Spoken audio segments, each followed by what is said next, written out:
waxaa jirta hees uu lahaa oo dadka inta badan laga yaabo inaysan xasuusan oo la yiraahdo gabar oo ahayd kamid ahayd heesaha lagu furi jiray barnaamijyada BBC-da mid kamid ah.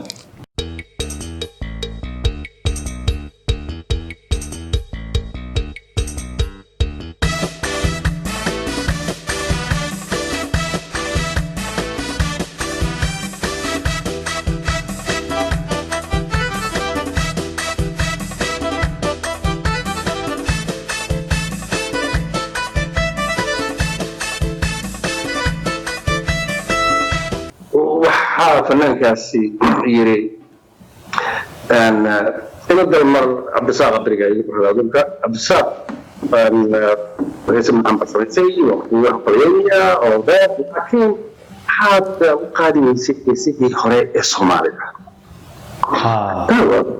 that was heartbreaking.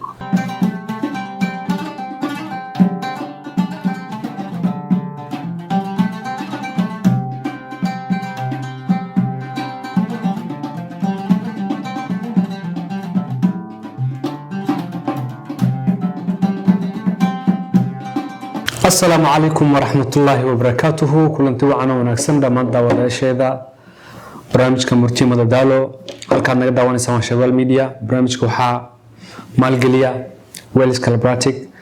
barnaamijka waxaa idin daadiyay anigu Faad Ismaaciil. waxaa maanta barnaamijka la daadihinaya Cabdiraxmaan Hollywood. barnaamijka maanta waxaa marti noogu ah Alfanaan ina dalmar. Alfanaan ku soo dhaw barnaamijka. I want to give my brother in a dalmar his proper introduction. mudnaanta uu mudan yahay in lagu soo dhaweeyo wax yar taariikh yar hadaan maaragtay waxaan ahay big fan aniga in a dalmar dadka aan aqoon waxa laga yaabaa dhalinyarada hadda jirto inay isdhahaan war ninkan in a dalmar yaa waay ama dadkii hore u daawan jiray inay dhahaan war ninka wali ma heesa inuu fadhiistaan u maleynaynin in a dalmar waxa waay wuxuu ku heesaa horta heesaha inta lagu heesa adduunka haday noqoto rap haday noqoto reggae haday noqoto blues haday noqoto rock and roll intaba oo Soomaali uu ku heeso waxa intaas u dheer in uu yahay suxufi waliba ka gaaray heerka masterska oo uu ka gaaray jaamacadeed dhanka masterska waxa kale oo qarsoon inuu yahay nin qoraaca oo mataqaana buugad soo saara inta barnaamijkan uga wareysan doona aniga waxaan aaminsanahay inuu yahay one of the pioneers of Somali hip hop ama rap waliba uu yahay raggii u gogol xaaray dhalinyarada maanta jirto sida Ilka Case iyo Sharma Boy iyo Raw X iyo dhalinyarada hadda rapka qaada ninkii u gogol xaaray inuu yahay sababtoo anigoo yar ayaan ma aragtay ninkan dhageysanayay rapkiisa iyo hip hopkiisa iyo heesihiisa waa 1995 ayaan dhageysanayay da'dan ayaan la isweydiinay marka waa nin maxaa la yiraahdaa heesa fara badan waxaa jirta hees uu lahaa oo dadka inta badan laga yaabo inaysan xasuusan oo la yiraahdo gabar oo ahayd kamid ahayd heesaha lagu furi jiray barnaamijyada BBC-da mid kamid ah.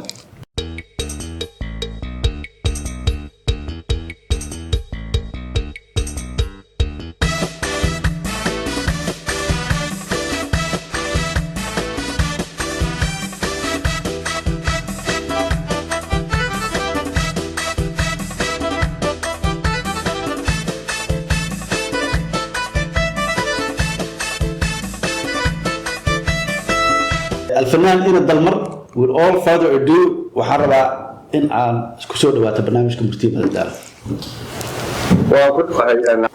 maanta barnaamijkeena waxaa la oran jiray waxaan filayaa inuu aad u xiiso badan yahay barnaamijyada kale uu ka xiiso badan yahay sababta waxaan wareysanaa ruucada weyn oo de maxaa la oran jiray geeyga Soomaaliyeed magac kale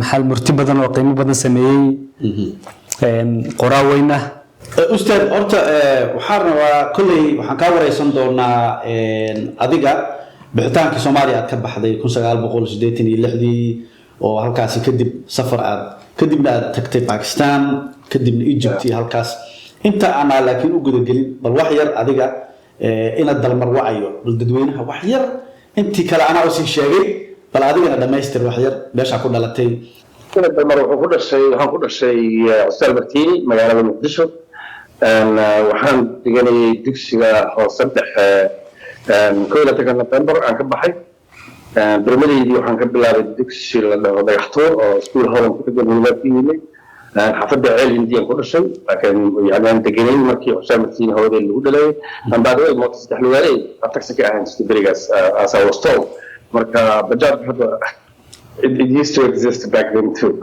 and kadibna secondary waxaan ka baxay ismaanka Ibrahim from 3 from 4 waxaan ka baxay Salaam Aljaw 1986 ayaan dalka ka tagay si aan u shaqeeyo aniga waxbarasho u aaday dalka Pakistan لكن Pakistan it was boring there was no fun I had to convince my father and ماشي waxbarasho ma lahan all kind of crap anyway I ended up in Cairo the rest is history ما شاء الله waa ku mahadsantahay taariikhdaasi kooban ee aad la wadaagtay daawadayaashanada aan toos u guda galno fankaaga iyo meesha aad ka bilowday fankaaga wuxuu ka bilowday dalka Masar magaalada Qaahira ayuu ka bilowday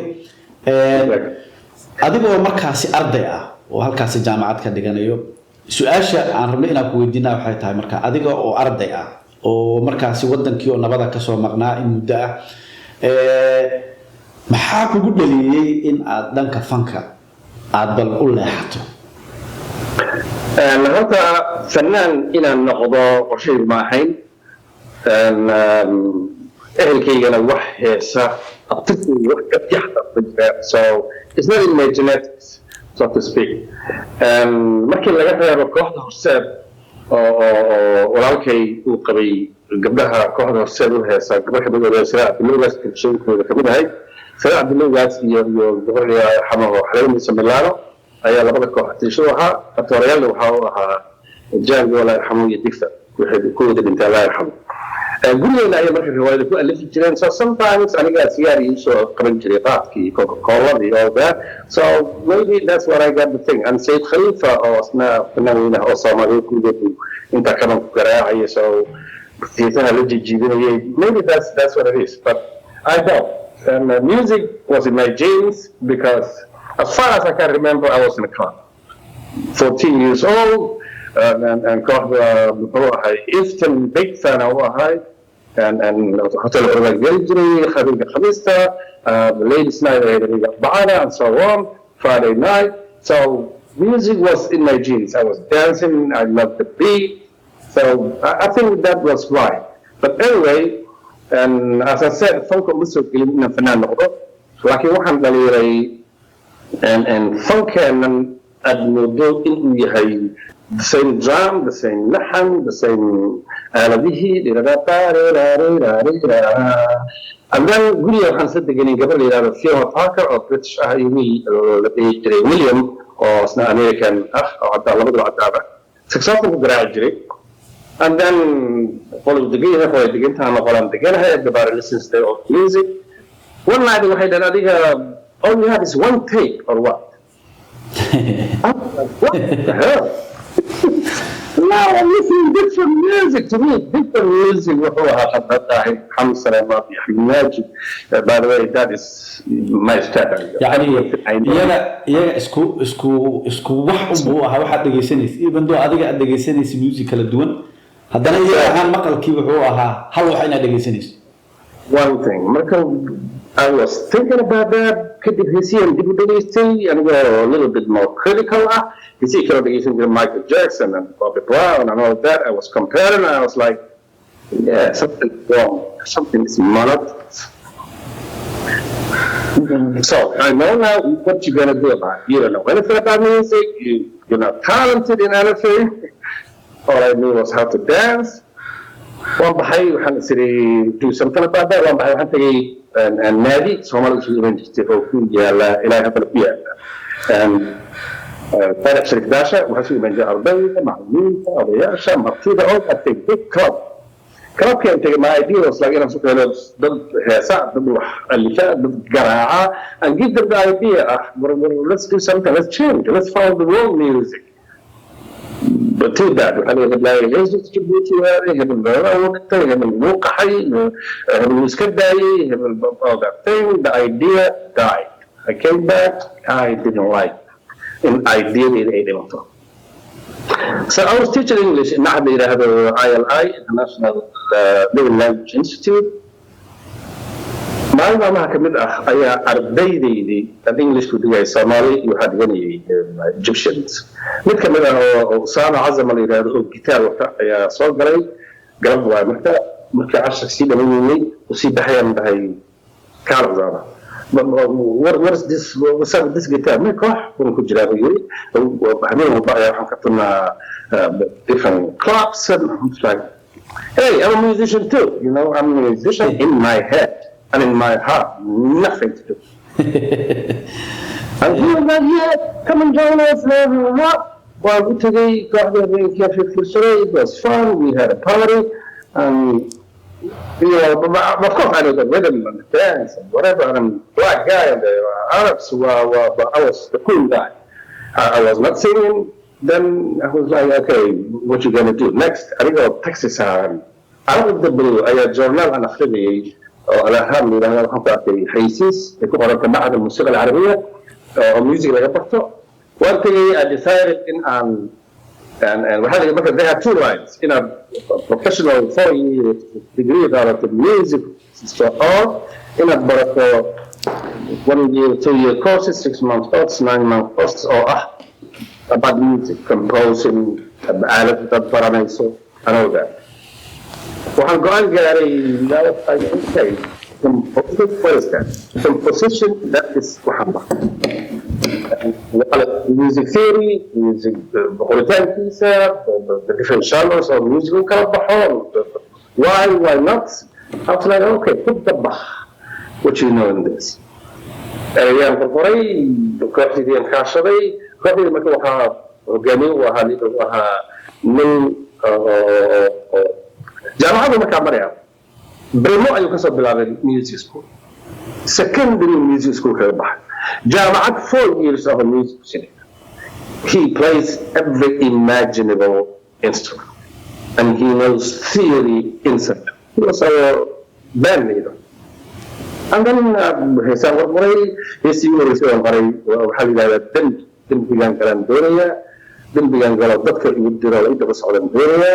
but I couldn't finish. That's not was about my father, of course. سوق النقطة أدبر هذا اتباع يحيلها كان ملعي يقريه هاي يوضع تقرأ أنا بس متهيري father was worried this guy who got over here who had sent that drugs who he had not seen them do it but anyway that's how I came into the music and I ended up making music and I was like I am making music yeah and I did and I produced after a year أظنكي جبر أو لسه جبر إيجست. كيسو طبعا سأشوف على بحال the reason is because it's another story that asked me about that. But that's why. معناه ما هي إن فنان. I just happened to be one. halkan waxaan ugu xusan hees la yiraahdo Renda Fu oo ku sameysay wadanka Masar. Heestaas waxaa la yiraahdaa heestaas Soomaalidu waxay u taqaanaa gaashire. Heestaas maxaa ku dhaliyay inaad sameyso? طبعا teenage بانها I was 18 19 قبلها أشوفها السنة يمكن أن يرى كلاب تجي قبل صباح بان مرة بين اللي شيء قبل بان على الوضيع it was a fun story and it's a funny story of course you need واحد قرطه you're a teenager all you know is ladies and dating so I was like okay we got a funny song about that other reason وهي here's the office and I'm trying in أكون هذا لهجة الصومالية هجبوتي كتيري وكيري and that's because وأنا جبوتي يا جبوتي مجال القاهرة صومالية وكيري جبوتي أنا بحرف إيد لا بدنا or my friends my girlfriends or my جبوتي أو جبوتي صومالية we were very few behind because that like I saw behind 1986 88 89 we were fine and marka heestan waa 3 page oo kan koowaad wuxuu ku saabsan yahay wiil baxaya waana ganadeeyo kabaada guriga ku laabata page laba wuxuu ku saabsan gabar kala u galaya halka gabadhii la balqaysa rendezvous marka waa balan rendezvous waa appointment rendezvous la galay kadib uu laabanaya page saddexaad gabadhii wiil la joogta magaalo iska dhigaya uu salaamaya aan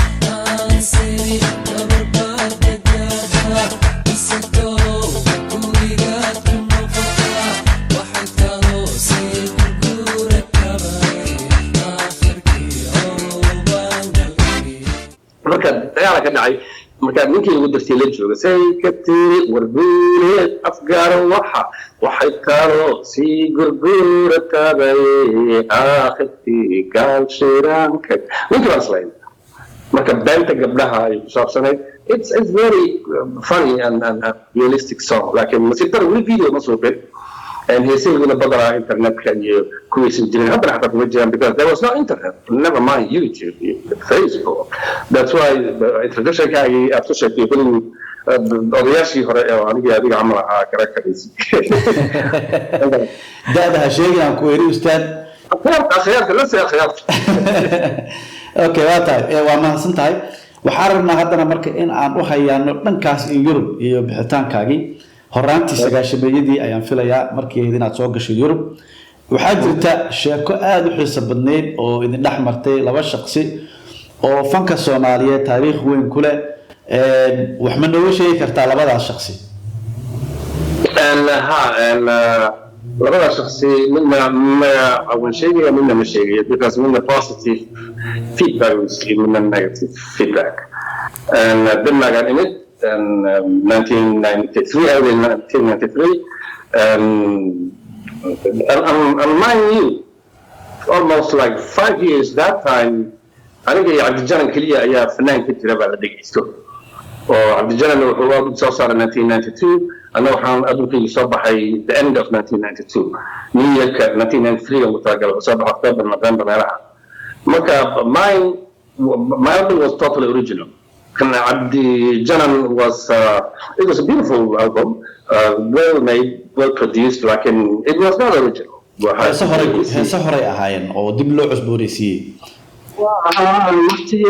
and he produced it very beautifully. So anyway, I was a superstar. And I was like, what the heck? I didn't even know they knew me in Europe. Because I don't think we can know the Egypt and the Khalij. So I was very happy to get it.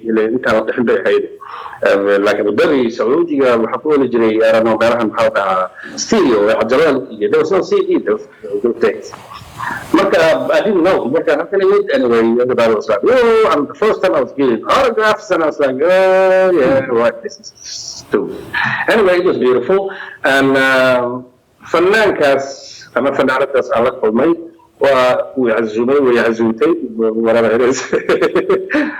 And waxaan tagnay gurigii baan tagnay hooyadii baan joognaa taageerayaal badan baan joognaa aniga iyo iyada oo taageerayaasheedii badan taas weeye anyway and waxaa fanaankaasi yiri and ina dalmar cabdisaaq abriga iyo xogaadanka cabdisaaq ويسمى عن بصرتي وقوية أو ذات لكن حتى قادم سيدي هراء الصومالي. That was heartbreaking.